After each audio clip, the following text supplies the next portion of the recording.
成立60多年，被卖过5次，换过20多任 CEO， 和麦当劳相爱相杀多年，却始终屈居其后。进入中国14年，艰难扩张，经常在外人看来前景堪忧，面临倒闭，但又凭借自身的顽强，一次次站了起来，几乎不请代言人，只靠和粉丝的营销互动打出一片天。从身世坎坷的野孩子到玩转互联网的营销网红，从营收狂跌56%到1年狂赚80亿。这个位居美国快餐业第2的快餐品牌是如何走过这一路的没落和辉煌的？触摸品质，发现未来，欢迎观看10万个品牌故事之汉堡王，逆风的方向更适合飞翔。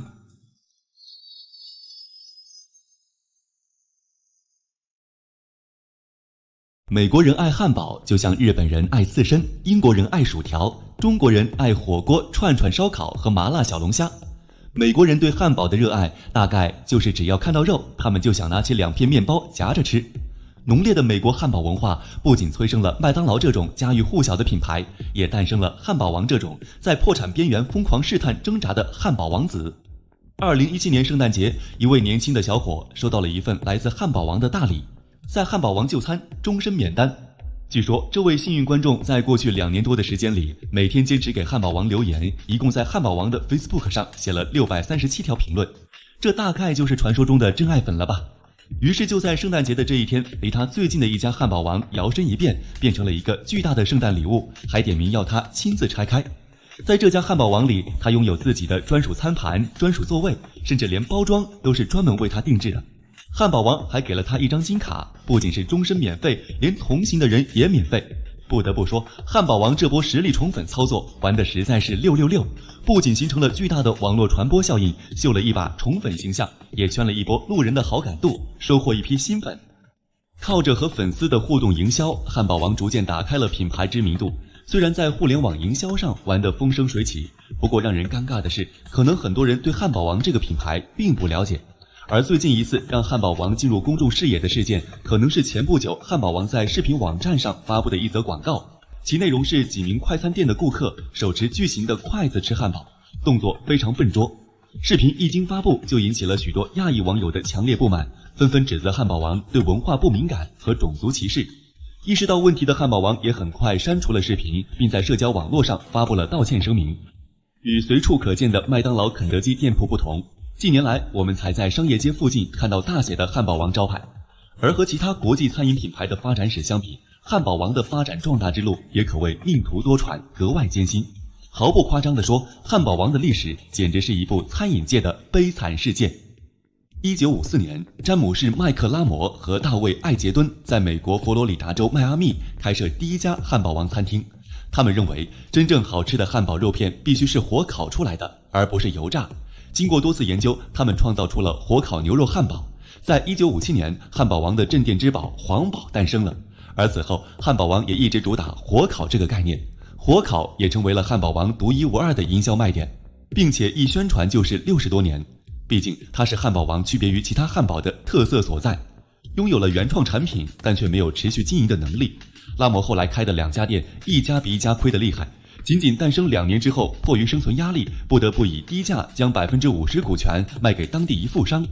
从那之后，汉堡王开始了颠沛流离的流浪生活。富商接手之后，汉堡王经历了8年的风光。随后跟其他着急扩张规模的品牌一模一样，汉堡王陷入了资金短缺困境。1967年，后爸皮尔斯百利出现了，并承诺只要跟我合并，汉堡王所有的上市资金我来出。可是那些说过的话，汉堡王都记得，皮尔斯百利却忘了他的承诺。当初说好的抚养费全都不认了不说，反而削减汉堡王的扩张储备资金。第3次，汉堡王被卖给了英国一家娱乐公司。没过几年，这家公司与合作商共同成立了一家名叫迪阿吉奥的公司。而新公司对餐饮根本不感兴趣，一心只想卖酒。说来也有趣，这个公司后来成为世界第1大烈酒公司。因为卖酒的收益远远大过汉堡王的餐饮生意，于是苦命的汉堡王再次被抛弃了。2002年，美国德克萨斯太平洋集团接手了汉堡王。太平洋集团比起前几任来说，可以说是相当靠谱了。2006年，在太平洋集团的帮助下，汉堡王成功上市。可能是那几年汉堡王一直在水逆，就在大家以为汉堡王要从此走上人生巅峰的时候，金融危机来了。刚刚上市的它哪里经得起金融风暴的摧残？以太平洋为首的一众资本纷纷撤出，汉堡王再一次成为风雨飘摇中一棵没有遮挡的小树。在所有人以为汉堡王这次真要凉了的时候，故事又来了一个大逆转。汉堡王遇到了他的良人——巴西3G资本公司。在新任 CEO 的带领下，汉堡王迎来了他的春天。此后，汉堡王的营收获利都一路上升。几经起落的老牌餐饮巨头终于找到了他的领路人。麦当劳创始人雷克罗克曾说过这么一句话：如果我的竞争对手溺水了，我会在他们嘴里塞一根灌水管。由此可以看出快餐业的竞争是多么激烈了。鉴于一个小小的汉堡上能翻出的花样实在有限，而快餐业也很难有什么产品或技术上的突破性优势，不断模仿对手，然后互相嘲讽，成为这个行业最普遍的攻击方式。一直在做汉堡这件事上有竞争的汉堡王和麦当劳就相爱相杀，缠斗了近60年。汉堡王推出皇堡，麦当劳就推出巨无霸。汉堡王吹嘘自己一年能卖出21亿只皇堡，麦当劳就声称巨无霸一年的销售量在5.5亿只左右。在那些汉堡王艰难重生的岁月里，麦当劳在北美大肆扩张，成为了快餐界新的领头人，把汉堡王甩在了身后。自此以后，汉堡王开始以挑战者的身份不断去招惹麦当劳。2017年的圣诞节，汉堡王用直升机空运了一个巨大的空投到麦当劳门口，说是圣诞礼物，结果打开一看是一个烤箱，还配了歌，歌词大意为：别再用油炸汉堡了，和我们一样用烤的吧。宣传自己的同时，也暗戳戳地踩了一把麦当劳。小丑回魂电影上映的时候，汉堡王申请了这部电影的播放禁令，原因是里面的小丑长得太像麦当劳了，这会有损麦当劳的形象。对于汉堡王不断蹭热度的行为，麦当劳的内心应该是崩溃的。不安分的汉堡王利用这些与麦当劳相爱相杀的营销战略，把麦当劳的流量和品牌声量转化为自己可以借助的力量，一步步提高了品牌的曝光率。与肯德基、麦当劳早早的开拓中国市场相比，汉堡王进入中国市场可以说是姗姗来迟。汉堡王相比这些同期竞争者慢了近20年的发展历程。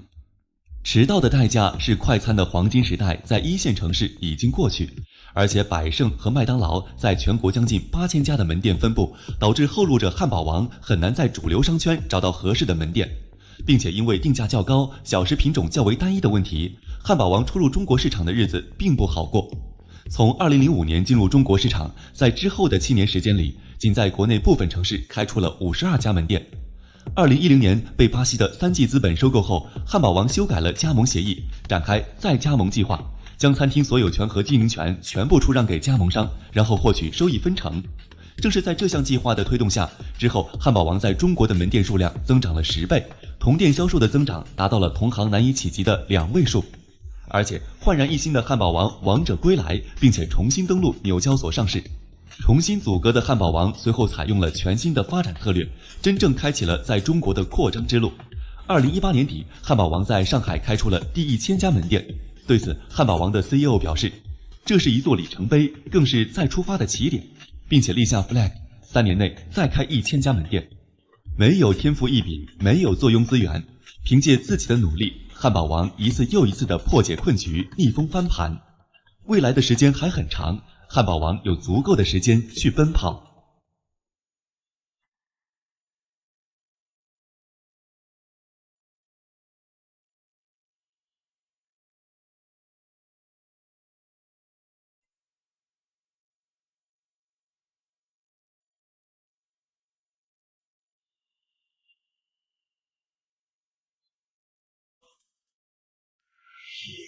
1962年，蔡衍明父亲蔡阿世的朋友在台湾宜兰县成立了一家从事罐头代工与外销的公司。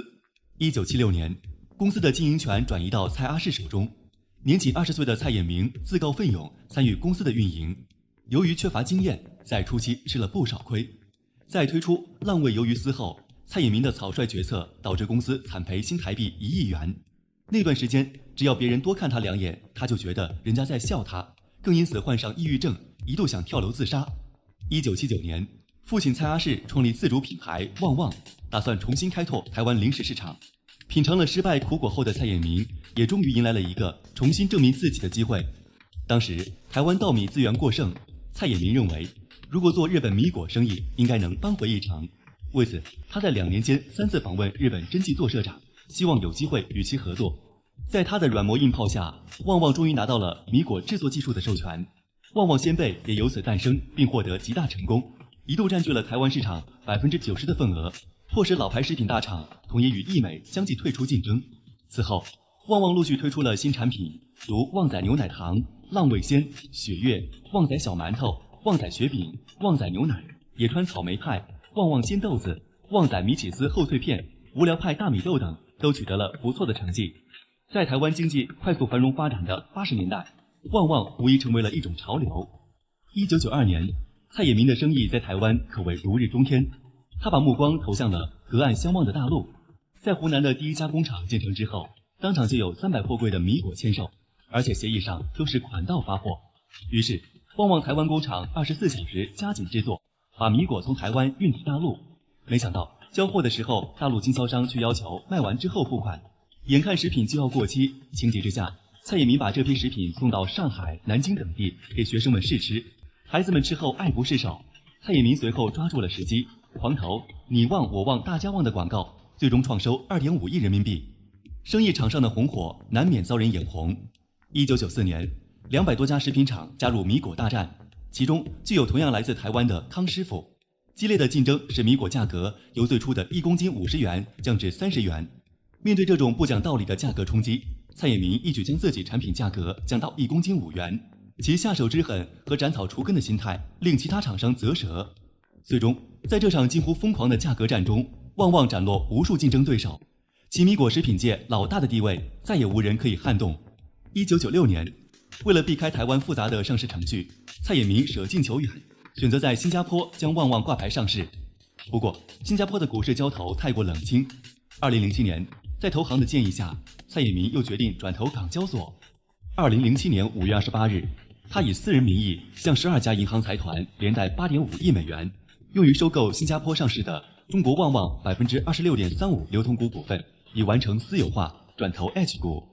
这一做法无疑极其冒险，因为他要顶着每天高达15万美元的贷款利息，时间越长对他越不利。从撤离新加坡到登陆港交所，先后只用了200天。旺旺的市值则从35亿美元提升至51亿美元。同年，台湾力霸集团发生金融事件力霸案，旺旺陆续开始购入该集团旗下公司的股份，以增资的方式入股力霸集团旗下的上市公司友联产物保险，并更名为旺旺友联产物保险。次年，旺旺集团进军传媒领域，蔡衍明通过收购的方式握了台湾地区中时媒体集团旗下所有媒体的经营权。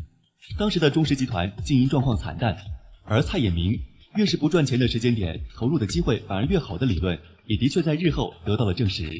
他大刀阔斧地整合了中时内部结构，打通了原本各自为政的旗下媒体，极大地调动起了旗下媒体联合作战能力，一改此前的自由风气。2009年，旺旺集团斥资入股香港亚洲电视，并在台湾地区创办了新报纸《旺报》，一系列动作让蔡衍明的媒体财富也不断积累。2014年，旺旺集团旗下上市公司中国旺旺营收37.75亿美元，其中乳品及饮料业务营收17.85亿美元，占比52.8%。截止2014年12月31日，旺旺在中国大陆约有8000家经销商，359个营业网点，36个生产基地，87个工厂。2016年，蔡衍明力压郭台铭，再次蝉联台湾首富位置。回想起第一次经商失败，这位胆识超人的首富却说：“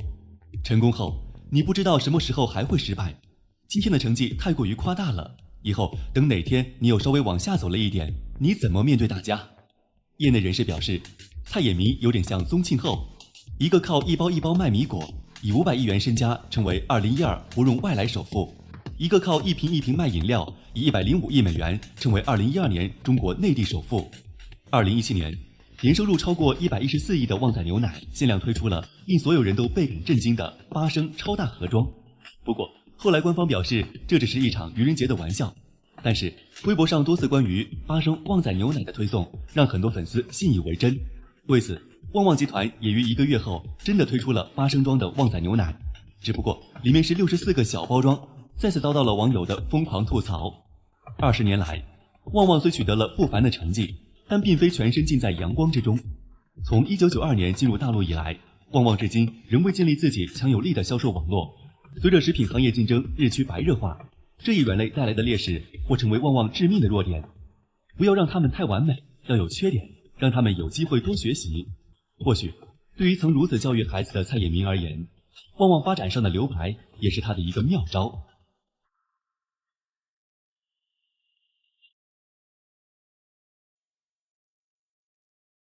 那就是沙县小吃。作为国内餐饮三巨头之一，沙县小吃不仅开遍了中国的大街小巷，在日本、新加坡、马来西亚、美国，你同样可以看到吃豆人一样标志的沙县小吃。截至2019年底，沙县小吃在全国开了大约8万多家门店，这个数字，肯德基、麦当劳、必胜客三者加起来也打不过，妥妥的快餐界巨头。触摸品质，发现未来，欢迎观看10万个品牌故事之沙县小吃。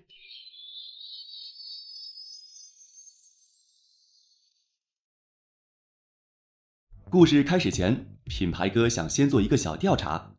就是在你方圆5公里之内，必定会有一家的沙县小吃，到底有没有人从来没有吃过？弹幕上吃过的扣1，没吃过的扣2，看看差距大不大。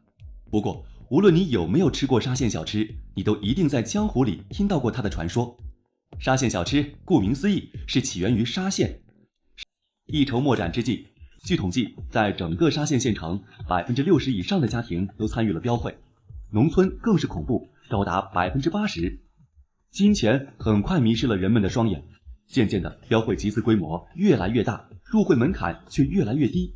许多赌徒见有机可乘，便混入标会，众筹赌金，为标会的崩盘埋下伏笔。1992年8月，平地一声惊雷，标会8大会头卷款潜逃。一夜之间，无数平地一声惊雷，标会8大会头卷款潜逃。一夜之间，无数人暴富的幻想化为了泡沫。为了躲债，许多人选择远走他乡。而走出去，你也需要生活，所以做小吃就成为了很多人的首选。如今，沙县小吃的领军人物邓世奇也是当年的负债跑路人之一。当时，即使你收入微薄，也总能在这里填饱肚子。近几年，拼多多依靠低消人群迅速崛起，互联网大厂也纷纷下沉，意欲占领小镇。这样看起来，沙县小吃早就明白了拥有庞大底层用户的重要性。拼多多还得喊人家一声前辈。那个时期，很多外出躲债做沙县小吃的人都赚到了钱，不仅还清了债务，还陆续回村盖起了房子。由此，也吸引了越来越多的沙县人踏上了外出求富的道路。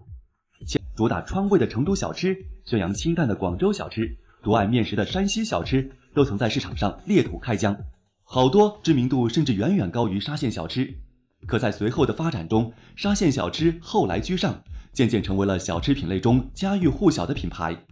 这背后最大的推手其实是当地政府。当时，沙县政府正在苦苦寻求解决3农问题的良方。虽然扶持了一批乡镇企业，但管理问题、市场问题，再加上没有技术、人才、资金的支持，使得这些企业举步维艰。正是在这种情况下，投入少、技能要求低、市场需求广阔的小吃产业开始进入沙县政府的视线。1997年至1999年，沙县政府针对小吃就设了3块牌子：沙县小吃同业工会、沙县小吃办、沙县小吃业发展服务中心。同时，在各乡镇街道也都设立小吃办，为沙县小吃的发展出谋划策，并直接要求乡镇干部带头外出开设小吃店。除此之外，对于外出经营谋划策，并直接要求乡镇干部带头外出开设小吃店。除此之外，对于外出经营小吃的农民，政府还免费提供技能培训，协调金融机构为小吃业主提供贷款。为推广小吃，沙县政府先后组织到上海、杭州等地开推介会，鼓励沙县人攻城略地。2004年，沙县小吃打入上海市场时，业主开一家店，县政府补贴1000元。2007年，沙县小吃打入北京市场，前100家店，沙县政府每家补贴3000元，专门为沙县人服务，提供情报信息。证件获取、纠纷调解、业务投诉等等问题都可以找联络处。一些新手不会找店面，联络处也都会出面帮忙。每天，沙县小吃联络处的官方微信都会发布1、2条店铺转让信息，写明店铺位置、转让价格、转让原因等，以供想开店的沙县人选择。截止到2016年，沙县小吃从业人员已超过6万，营业额超过60亿。如鲁菜偏咸，青岛的沙县小吃便多放盐；滇菜嗜辣，昆明的沙县小吃里面常加红辣椒；也有的店主会在沙县小吃的基础上，结合当地情况，加上一些简单并且被大家熟知的美食，比如黄焖鸡米饭和过桥米线，实现多种经营。说到这里，不知道大家最爱沙县小吃的哪一个单品呢？是蒸饺党还是馄饨党呢？欢迎弹幕发表各自的党派。近些年，沙县小吃也逐渐走出国门，在国外和港澳台地区，你同样可以看到沙县小吃的身影。2010年5月，沙县小吃登陆中国台湾，11年进入澳门，16年在日本开店时，5小时营业额就突破了20万日元。不仅是日本，18年沙县小吃进入美国时，同样引起了美国人民热烈追捧。开业第一天，仅仅营业了3个小时，就因为客人太多，准备的食材全部售空而提前关门。此外，在香港、马来西亚、澳大利亚、新加坡等地，也都已经有了沙县小吃的足迹，甚至有许多人把沙县小吃称为中国版麦当劳。不过，想要成为真正的中国版麦当劳，沙县小吃还有很长的路要走。首先就是门店山寨化问题。虽然早在1997年，沙县小吃同业工会成立后做的第一件大事就是申请注册沙县小吃的商标，但按照商标法规定，县级以上行政区划的地名不得作为商标，而且小吃是一种涵盖很广的品类，是通用名称，仅有通用名称是不得作为商标注册的。所以沙县小吃这4个字目前是不被法律保护的。因此，马路上各种沙县风味小吃、沙县特色小吃的招牌随处可见。截止2019年年底，全国共有8.8万余家沙县小吃店，但这其中由沙县人经营的不超过3万家，而其中经过沙县小吃同业工会认证的名优店和标准店更是不足1万家。所以下次当你走进一家沙县小吃，发现食物难吃，不要急着吐槽店主不讲武德，因为很有可能是你进了一家假店。其次，别忘了咱们天朝美食博大精深，同为小吃界霸主的黄焖鸡米饭、兰州拉面也不是吃素的，大家都有自己的死忠粉，所以沙县小吃的压力还是很大。再加上近些年小吃产业渐成红海，一些老牌餐饮集团在和资本加持下的新兴餐饮集团纷纷下海。品牌哥教给你一句暗号，只要点餐时在店主耳边低声说一句一曲忠诚的赞歌，即可确认店铺真假，亲测有效。